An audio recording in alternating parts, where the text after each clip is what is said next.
In last class, we have discussed about plant breeding.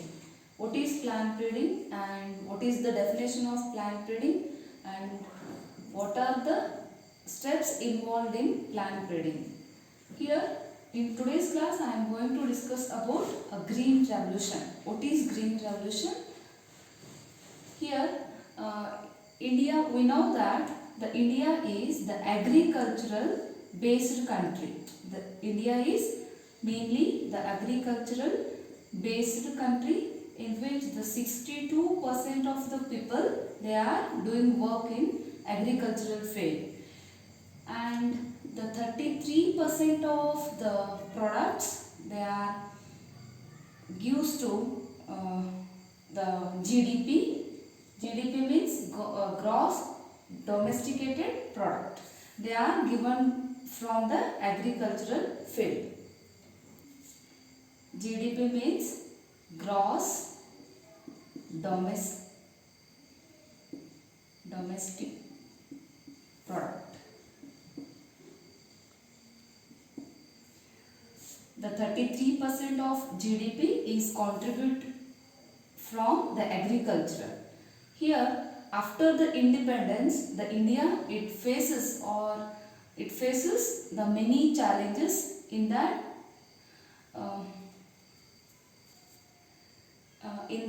the increase the food production.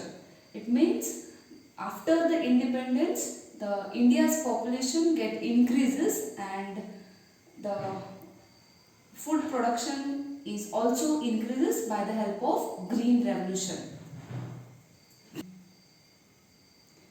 For this, we develop the high yielding crop plants. For example, wheat and rice.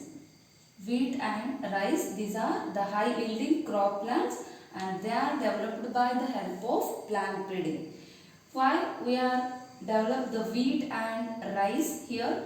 It means the rice, it is the stable food for all the people and it grown in anywhere in country.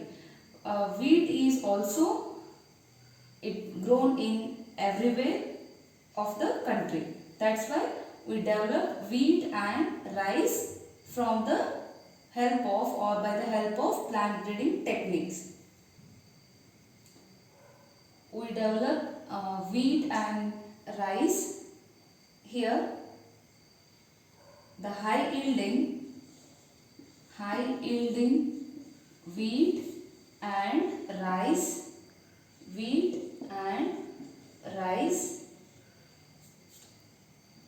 in mid 1960 and this is referred as the green revolution. This phase is referred as green revolution. By the help of a plant breeding technique, we produce the wheat and rice varieties. In 1960 to 2000, the wheat variety it increased from 11 million tons to 75 million tons. And rice, they are increased from 35 million ton to 89.5 million tons. They are gives the more yield because of we are develop these wheat and rice varieties. They are developed by the help of plant breeding and these variety are semi-dwarf variety.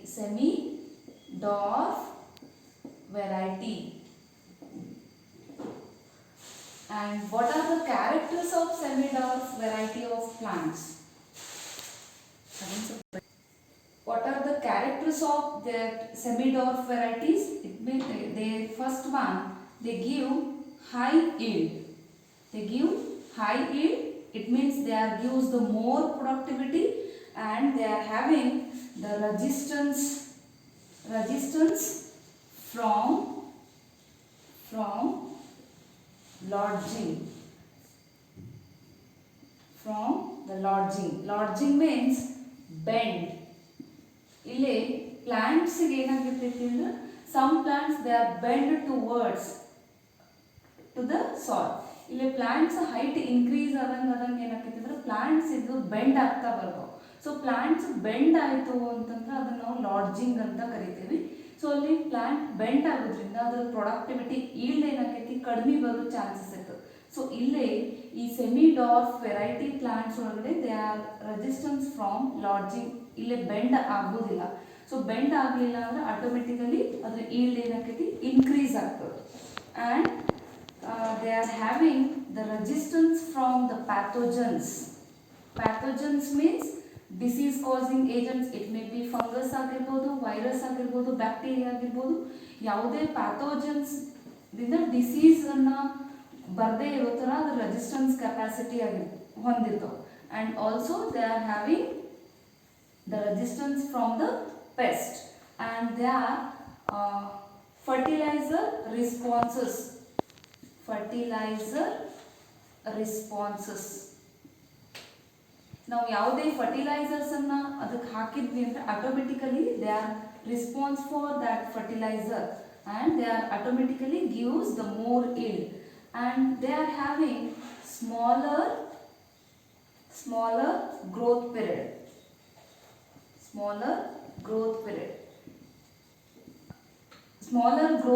ಅನ್ನು ಹೊಂದಿರ್ತವೆ. ಕಡಿಮೆ short time ಒಳಗಡೆ ಮ್ಯಾಚುರಿಟಿಯನ್ನು ಆಗಿ ಬೇಗನೆ yield ಅನ್ನು ಕೊಡುವಂಥ variety ಆಗಿರ್ತಾವೆ. These are the characters of that semi dwarf variety. High yield, they are resistance from the lodging, resistance from the pathogen and pest, they are responsible for the fertilizers, and they are having the smaller growth period. Here the semi-dwarf wheat variety are developed by Norman E. Borlaug, scientist in International Center for Wheat and Maize Improvement in Mexico. Norman E Borlaug ಅನ್ನೋ scientist ಏನು ಮಾಡಿದ್ರು ಅಂದರೆ semidwarf wheat variety ಪ್ಲಾಂಟ್ಸನ್ನು identify ಮಾಡಿದ್ರು. And the semidwarf rice variety IR, they are introduce by an institute IRRI, International Rice Research Institute in Philippines, and Taichung Native 1, and this variety is introduced by the Taiwan people. Here the wheat variety, the good or the semi-dwarf wheat variety, for example, they are gives the high yielding wheat variety Sonalika and Kalyan Sona. These are the example for semi-dwarf wheat variety.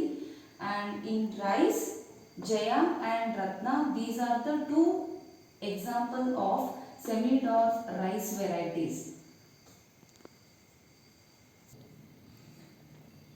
And the second one is the sugarcane plant. The sugarcane, we are extract the sugar from sugarcane plant.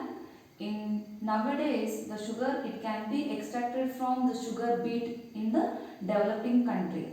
In India, there are the two main varieties. These are Saccharum barberry and Saccharum officinarum. The Saccharum barberry, it only grown in the North India, and the Saccharum officinarum, it grown in South India. Here the Saccharum barberry, it grown in North India, it has or it produce the less sugar content, and it gives the less yield. Then the Saccharum officinarum, it grown in South India, it has the thick stem, and it gives the more yield, and also it has the more sugar content.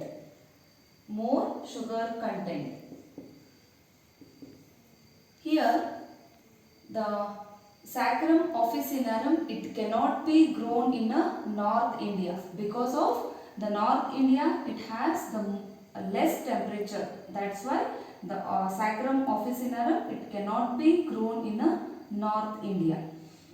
Here the scientists they are cross the Saccharum barberi and the Saccharum officinarum. Both these plants were crossed and they are get the hybrid plant. By the help of the cross hybridization technique in plant breeding, by the help of plant breeding technique, we are get the hybrid sugar cane plant, and that hybrid sugar cane plant, it has the thick stem and it can be give the more sugar content, and it also grown in a North India. These are the characters of that hybrid plant. Saccharum barberi ಇದು ಒಂದು variety of sugar cane plant. ಈ ಸ್ಯಾಕ್ರಮ್ ಬ್ಯಾರ್ಬರಿ plant ಇದ್ದು ಬರೀ north India ಒಳಗಡೆ ಮಾತ್ರ growth ಬೆಳೀತದೆ. ಆಮೇಲೆ ಈ ಪ್ಲಾಂಟ್ ಸ್ಯಾಕ್ರಮ್ ಬ್ಯಾರ್ಬರಿ ಲೆಸ್ ಈಲ್ಡನ್ನು ಕೊಡ್ತದೆ, ಮೀನ್ಸ್ ಲೆಸ್ ಶುಗರ್ ಕಂಟೆಂಟನ್ನು ಹೊಂದಿರ್ತದೆ ಆ್ಯಂಡ್ ಲೆಸ್ ಈಲ್ಡನ್ನು ಕೊಡ್ತದೆ. Because of it has thin stem. Plant ಒಳಗಡೆ ಏನಾಗಿರ್ತೈತೆ ಅಂದ್ರೆ ಸ್ಟೆಮ್ ಇದ್ದು ಥಿನ್ ಆಗಿರ್ತದೆ. So less sugar content or less ಈಲ್ಡನ್ನು ಕೊಡ್ತದೆ. ನೆಕ್ಸ್ಟ್ ಸ್ಯಾಕ್ರಮ್ ಆಫಿಸಿನಾರಮ್ ಇದ್ದು ಸೌತ್ ಇಂಡಿಯಾ ಒಳಗಡೆ ಗ್ರೋತ್ ಆಗ್ತದೆ. ಇಲ್ಲಿ ಈ Saccharum officinarum plant sugar cane plant stem ಇದ್ದು ಥಿಕ್ ಆಗಿರ್ತೈತಿ ಆ್ಯಂಡ್ ಮೋರ್ ಈಲ್ಡ್ ಶುಗರ್ ಕಂಟೆಂಟನ್ನು ಕೊಡ್ತದೆ. ದೆನ್ ಈ ಸೈಂಟಿಸ್ಟ್ ಇಲ್ಲಿ ಏನು ಮಾಡ್ತಾರೆ ಅಂದರೆ ಎರಡೂ ಪ್ಲಾಂಟ್ಸನ್ನು ಪ್ಲಾಂಟ್ ಬ್ರೀಡಿಂಗ್ ಹೆಲ್ಪ್ದಿಂದ ಕ್ರಾಸ್ ಹೈಬ್ರಿಡೈಸೇಷನ್ ಮಾಡಿದಾಗ ಒಂದು ಹೈಬ್ರಿಡ್ ಪ್ಲಾಂಟ್ ಫಾರ್ಮೇಷನ್ ಆಗ್ತದೆ. ಈ ಹೈಬ್ರಿಡ್ ಪ್ಲಾಂಟ್ ಫಾರ್ಮೇಷನ್ ಆದಮೇಲೆ ಅದ್ರದ್ದು ಏನೇನು ಕ್ಯಾರೆಕ್ಟರ್ಸ್ ಇರ್ತಾವೆ ಅಂದ್ರೆ that has thick stem. Plant ಒಳಗಡೆ ಥಿಕ್ ಸ್ಟೆಮ್ ಹೊಂದಿರ್ತದೆ ಆ್ಯಂಡ್ ಮೋರ್ ಶುಗರ್ ಕಂಟೆಂಟನ್ನು ಕೊಡ್ತದೆ. ಆಮೇಲೆ it has the ability to grow in a north India. ಆ ಹೈಬ್ರಿಡ್ ಪ್ಲಾಂಟ್ ಏನಾಗಿರ್ತೈತೆ ಅಂದ್ರೆ ನಾರ್ತ್ ಇಂಡಿಯಾ ಒಳಗಡೆನೂ ಬೆಳೀಲಿಕ್ಕೆ ಯೋಗ್ಯವಾಗಿರ್ತದೆ. These are the characters of that hybrid plants. The third one is millets. Millets means the crops, the larger crops, they are gives the smaller seeds. Those plants are called millets. For example, ragi anta kariteve. Here, by the help of plant breeding, we are produce the more number of millets. For example, hybrid varieties. For example, Zoar, Bajra and Maize. By the help of plant breeding technique, we are produce the hybrid varieties and they are gives the more yield and they are having the ability from the environmental stresses and they are gives the more yield. By the help of these hybrid plants are produced. MS Swaminathan ಅವರನ್ನು ನಾವು father of green revolution ಅಂತ ಅವ್ರನ್ನ ಕರಿತೀವಿ. After independence ಆದಮೇಲೆ ನಾವು plant breeding ಹೆಲ್ಪಿಂದ MS Swaminathan ಅವರು ಏನು ಮಾಡಿದ್ರು ಅಂದರೆ ಡಿಫ್ರೆಂಟ್ ವೆರೈಟಿ ಆಫ್ ಪ್ಲಾಂಟ್ಸನ್ನು ಪ್ರೊಡಕ್ಷನ್ ಮಾಡಲಿಕ್ಕೆ ಸ್ಟಾರ್ಟ್ ಮಾಡಿದ್ರು. ಬಿಕಾಸ್ ಆಫ್ ಇಂಡಿಯಾ ಒಳಗಡೆ ಪಾಪ್ಯುಲೇಷನ್ ಜಾಸ್ತಿ ಆದಂಗೆ ಎಲ್ಲರಿಗೂ ಫುಡ್ ಸಪ್ಲೈ ಮಾಡಬೇಕು ಅನ್ನೋ ಒಂದು ರೀಸನ್ಗಾಗಿ different variety of wheat plants ಆಗಿರ್ಬೋದು, ರೈಸ್ ಆಗಿರ್ಬೋದು, ಶುಗರ್ ಕೇನ್ ಪ್ಲಾಂಟ್ಸ್ ಆಗಿರ್ಬೋದು, ಮಿಲೆಟ್ಸ್ ಆಗಿರ್ಬೋದು, ಈ ರೀತಿ ಡಿಫ್ರೆಂಟ್ ವೆರೈಟಿ ಪ್ಲಾಂಟ್ಸನ್ನು ಫಾರ್ಮೇಷನ್ ಮಾಡಿ ಎಲ್ಲರಿಗೂ ಫುಡ್ಡನ್ನು ಸಪ್ಲೈ ಮಾಡೋದಕ್ಕೋಸ್ಕರ MS ಸ್ವಾಮಿನಾಥನ್ ಅವರು ಏನು ಮಾಡಿದ್ರು, ಒಂದು ಹಸಿರು ಕ್ರಾಂತಿ ಅಂತ ಹೇಳಿ ಒಂದು ಅದನ್ನೇ ನಾವು ಗ್ರೀನ್ ರೆವಲ್ಯೂಷನ್ ಅಂತ ಕರಿತೇವೆ. ಇಲ್ಲಿ wheat variety and rice variety, semi dwarf variety means short plants ಇರಬೇಕು. ಈಗ ಶಾರ್ಟ್ ಪ್ಲಾಂಟ್ಸ್ ಇತ್ತು ಅಂದರೆ ಅವು ಎನ್ವಿರಾನ್ಮೆಂಟಲ್ ಸ್ಟ್ರೆಸ್ಸಸ್ಗೆ ಈಸಿಲಿ ಬೆಂಡ್ ಆಗೋದಿಲ್ಲ. ಈಗ ಸಮ್ಟೈಮ್ಸ್ ಮಳೆ ಅಥವಾ ಜಾಸ್ತಿ ಗಾಳಿ ಬಿಡ್ತು ಅಂದ್ರೆ ಪ್ಲಾಂಟ್ಸ್ ಏನಾಗ್ತಾವೆ, ಬೆಂಡ್ ಆಗಲಿಕ್ಕೆ ಸ್ಟಾರ್ಟ್ ಆಗ್ತವೆ. ಬೆಂಡ್ ಆಯಿತು ಅಂದ್ರೆ ಅವಾಗ ನಮ್ಗೆ ಆಟೋಮೆಟಿಕಲಿ ಈಲ್ಡ್ ಏನಾಗ್ತದೆ, ಕಡಿಮೆ ಆಗಿಬಿಡ್ತದೆ. ಸೊ ಇಲ್ಲಿ ಪ್ಲಾಂಟ್ಸ್ ಕಡಿಮೆ ಶಾರ್ಟ್ ಹೈಟ್ ಶಾರ್ಟ್ ಇತ್ತು ಅಂದ್ರೆ ಆ ಪ್ಲಾಂಟ್ಸ್ ಈಸಿಲಿ ಬೆಂಡ್ ಆಗೋದಿಲ್ಲ. ಸೊ ಅವಾಗ ನಮ್ದು ಈಲ್ಡ್ ಏನಾಗ್ತೈತಿ ಆಟೋಮೆಟಿಕಲಿ ಇನ್ಕ್ರೀಸ್ ಆಗ್ತದೆ. ಸೊ ಈ ರೀತಿ ಸೈಂಟಿಸ್ಟ್ ಏನು ಮಾಡಿದ್ರು, ಸೆಮಿಡ್ ಆಫ್ ವೀಟ್ ವೆರೈಟಿ ಆಗಿರ್ಬೋದು ಅಥವಾ ರೈಸ್ ವೆರೈಟಿ ಆಗಿರ್ಬೋದು ಫಾರ್ಮೇಷನ್ ಮಾಡಿ ಆಟೋಮೆಟಿಕಲಿ 11 ಮಿಲಿಯನ್ ಟನ್ಸ್ ಇದ್ದಿದ್ದು 75 ಮಿಲಿಯನ್ ಟನ್ವರೆಗೂ ವೀಟ್ ವೆರೈಟಿ ಏನಾಯಿತು ಇನ್ಕ್ರೀಸ್ ಆಯಿತು. ಆಮೇಲೆ 35 ಮಿಲಿಯನ್ ಟನ್ ರೈಸ್ ಅಷ್ಟೇ ನಮಗೆ ಈಲ್ಡ್ ಬರ್ತಾ ಇರೋದು 89.5 ಮಿಲಿಯನ್ ಟನ್ವರೆಗೂ ನಮ್ದು ಈಲ್ಡ್ ಏನಾಯಿತು ಇನ್ಕ್ರೀಸ್ ಆಗ್ತಾ ಆಗ್ತಾ ಹೋಯಿತು. ಈ ರೀತಿ ಎಮ್ ಎಸ್ ಸ್ವಾಮಿನಾಥನ್ ಅವ್ರು ಏನು ಮಾಡಿದ್ರು, ಡಿಫ್ರೆಂಟ್ ವೆರೈಟಿ ಆಫ್ ಪ್ಲಾಂಟ್ಸನ್ನು ಫಾರ್ಮೇಷನ್ ಮಾಡಿದರು. This is the whole concept of green revolution. Thank you.